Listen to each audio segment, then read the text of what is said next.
So in this session we will discuss about the ideal operational amplifier. So this is then a schematic diagram of an operational amplifier. It has two input terminals and one output terminal. Input terminal, this minus and plus indicates the inverting and non-inverting terminals, and this is an output terminal. So here when in this ideal operational amplifier, in an amplifier, when V1 is equals to 0, when V1, here V1 is equals to 0, then V0 is equals to 180 degrees out of phase. So 180 degrees out of phase to the input V1. See here, when V1 is equals to 0, V0, that V0 is equals to out of phase with the input V2. So again here in the same way, when V2 is equals to 0, V0 is equals to in phase of the input terminal V1.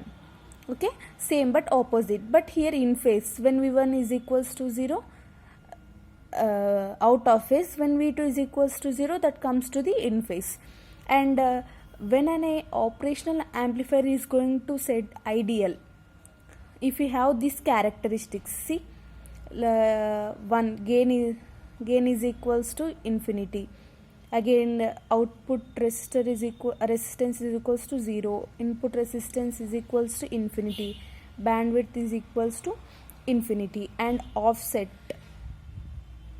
0 offset. Okay, means that V0 is equals to 0, that is Vd is equals to V1 minus V2, that is equals to 0. Both V1 is equals to 0 and V2 is equals to 0. This is 0 offset. So and from the circuit diagram we can observe that, from the figure we can also observe that there is no current. There are 3 points mainly. See here, there is no current drawn from the input terminals. Why? When the high amount of resistance, we cannot draw the current from the input terminals.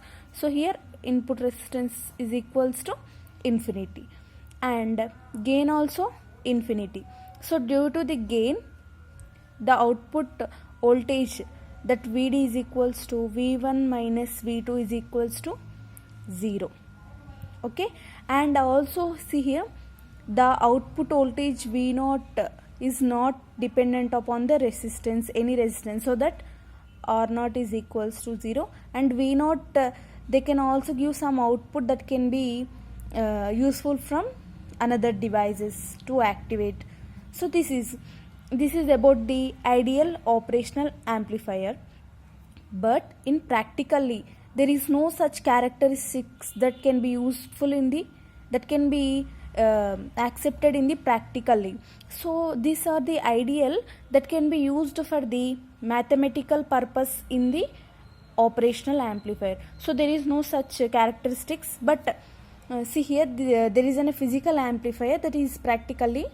So this is the circuit diagram, equivalent circuit diagram of practically. So but there is no such characteristics in the practically, so that gain not equals to, or A not equals to, or not, so that are not equals to this characteristic. So this, see here from the circuit diagram we can say that this is a voltage source device. See here, input voltage source and output also voltage, and here from the inputs resistance, it is a Thevenin's equivalent input resistance and Thevenin's equivalent output resistance, and it is looking forward to the output voltage.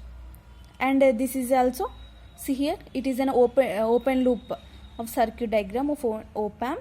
So this is the main content. We have to understand what is operational amplifier and what is ideal operational amplifier and what are the characteristics of that, and coming, so it is not satisfied in the practically, that's why we are using another which are in the practically, these are not useful, these are not suitable characteristics. So this is about ideal and practical operational amplifier.